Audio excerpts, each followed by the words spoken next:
Yohanes Bambang Cahyo Wicaksono dari agama Kristen Ortodok. Kepada Romo Yohanes Bambang Cahyo Wicaksono kami persilahkan.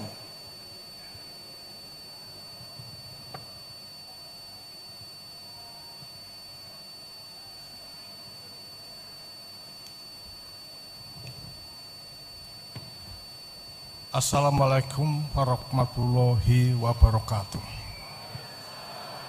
Pertama-tama kami ucapkan syukur dan terima kasih pada yang terhormat Bapak Kiai Mukhtar Mukti, juga perwakilan dari pemerintah yang datang ke tempat ini, juga dari pondok-pondok pesantren, serta hadirin semua yang datang tempat ini. Ini adalah merupakan suatu kesempatan yang baik untuk kita berbagi rasa, berbagi pikiran, dan berbagi batin. Saudara, hari ini adalah merupakan suatu hari yang sangat menggembirakan karena kita bisa berkumpul untuk merayakan hari kemerdekaan kita yang ke-79. Kemerdekaan yang kita capai ini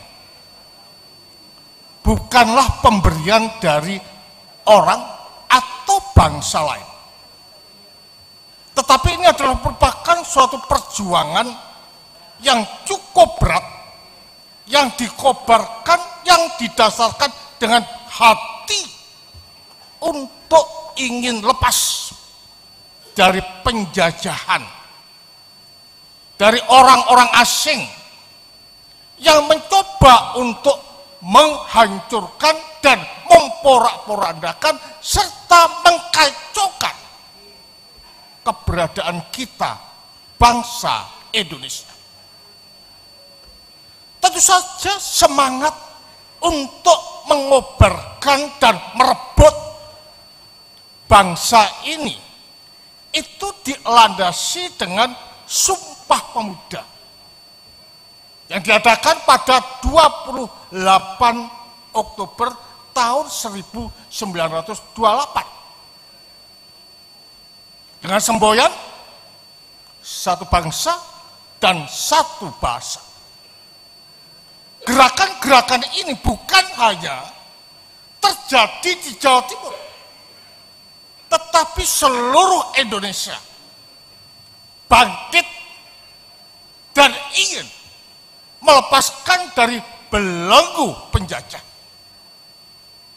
Ini adalah merupakan suatu dorongan yang terdalam di dalam batin bangsa Indonesia, terutama yang dipelopori oleh anak-anak muda dari Manado, dari Makassar, dari Ambon, dari Sumatera, dan dari Jawa, yang dikenal dengan kata Yong Jawa, Yong Makassar, Yong Manado, atau orang-orang dari berbagai macam pulau, tanpa memandang ras, tanpa memandang budaya, tanpa memandang agama, tanpa memandang bahasa.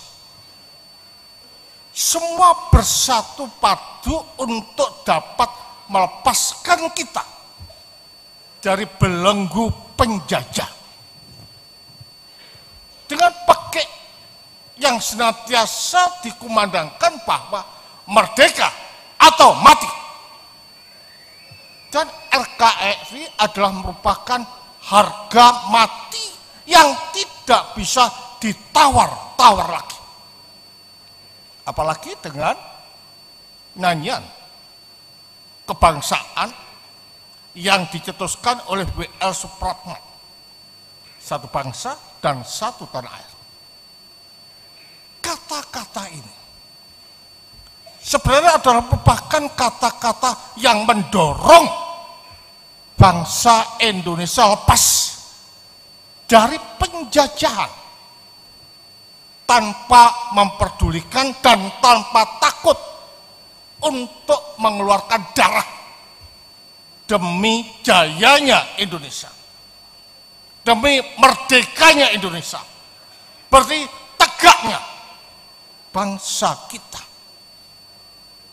Kita tahu bahwa di dalam merebut kemerdekaan, lepas dari penjajah, adanya suatu kesadaran yang mendalam di antara anak-anak muda, orang tua, dan segenap bangsa. Kesadaran untuk bersatu ini adalah merupakan jati diri daripada manusia. Manusia hakikatnya adalah satu. Karena apa? Apapun bentuknya, apapun budayanya, apapun bahasanya, mereka itu satu apa? Satu esensi di dalam kemanusiaan. Karena itulah segala penjajahan, perang, eksploitasi, dan lain sebagainya ini adalah merupakan suatu pelanggaran yang berat kalau kita meninjau dari hakikat dan kodrat asali manusia, yaitu bersatu dan menyatu karena satu esensi di dalam kemanusiaan. Lah, kodrat manusia yang seperti ini adalah merupakan suatu refleksi dari keberadaan Allah yang satu, yang tidak terpisah-pisah dan tidak terbagi-bagi. Karena itulah bentuk perperangan, bentuk eksploitasi, pemerasan, dan lain sebagainya dianggap sebagai sesuatu yang tidak normal. Lah, normalnya manusia itu baik. Normalnya manusia itu saling ngasih, harmonis, dan saling memperhatikan. Karena ada gerakan yang seperti inilah,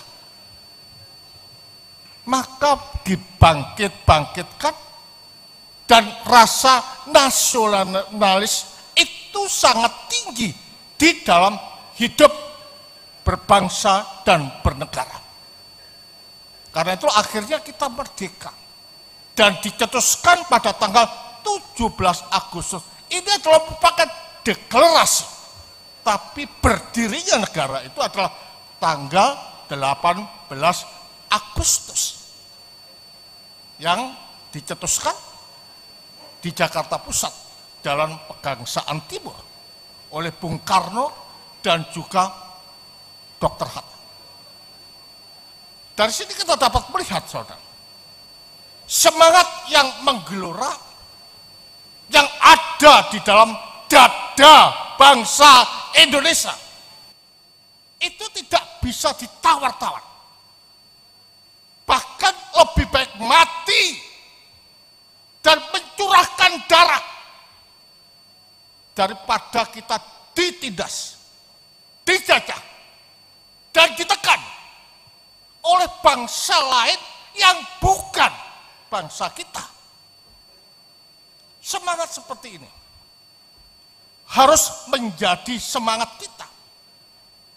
Semangat seperti ini harus membangkitkan darah kita untuk mempertahankan bangsa Indonesia.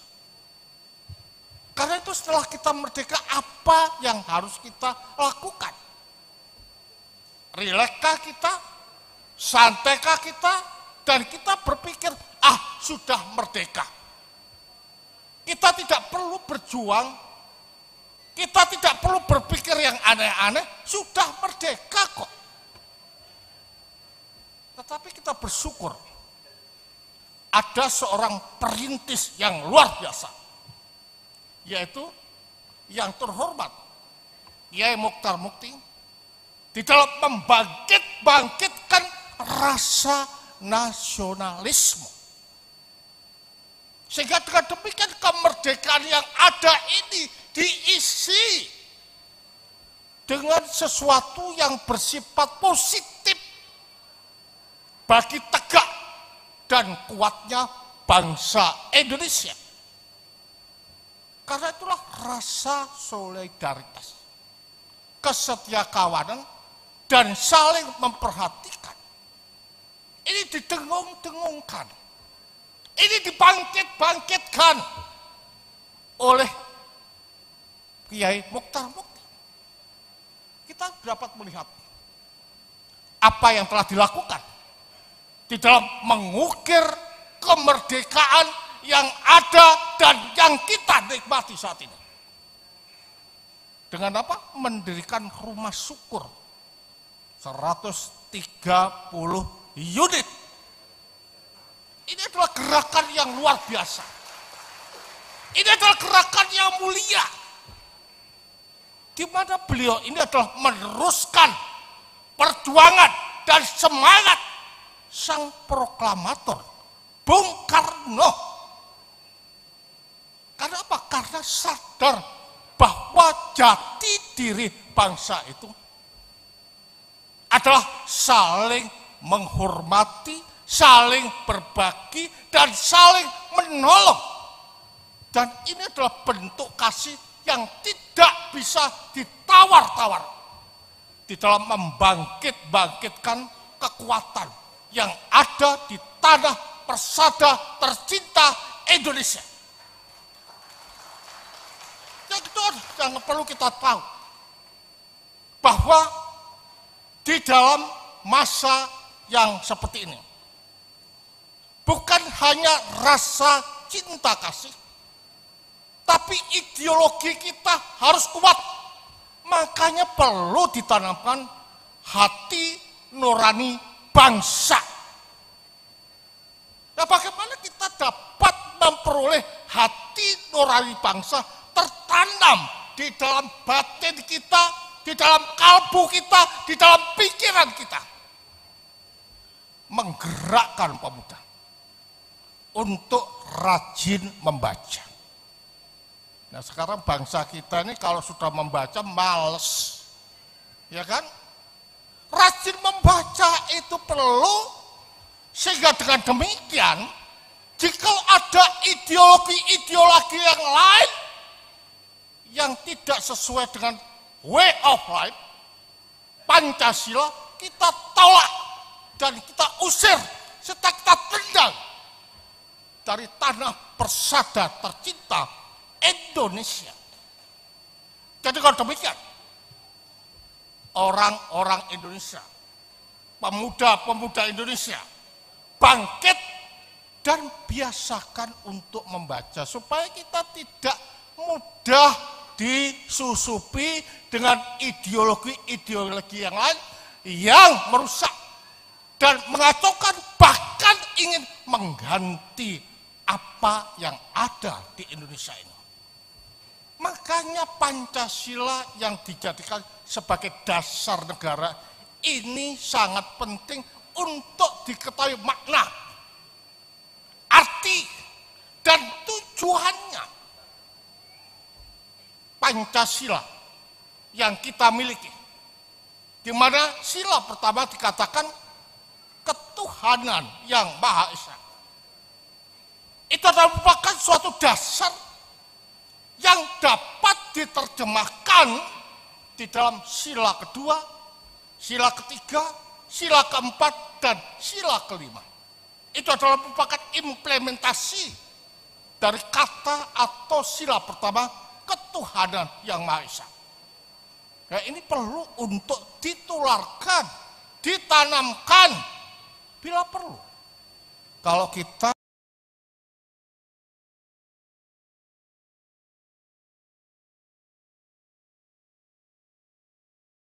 tidak hanya berlaku di sini loh, kalau kita melihat, tapi itu bisa kita implementasikan dan kita sebarkan ke seluruh Indonesia. Makanya kami berusaha, ya, PCTA ini bukan hanya dikenal di Indonesia, tetapi juga di luar. Dan kita sudah memulai bahwa PCTA menjadi juru damai. Karena itu saudara, mari kita bangkitkan. Kita rajin membaca, kita bangkitkan budaya nasional, supaya makin ke depan bangsa kita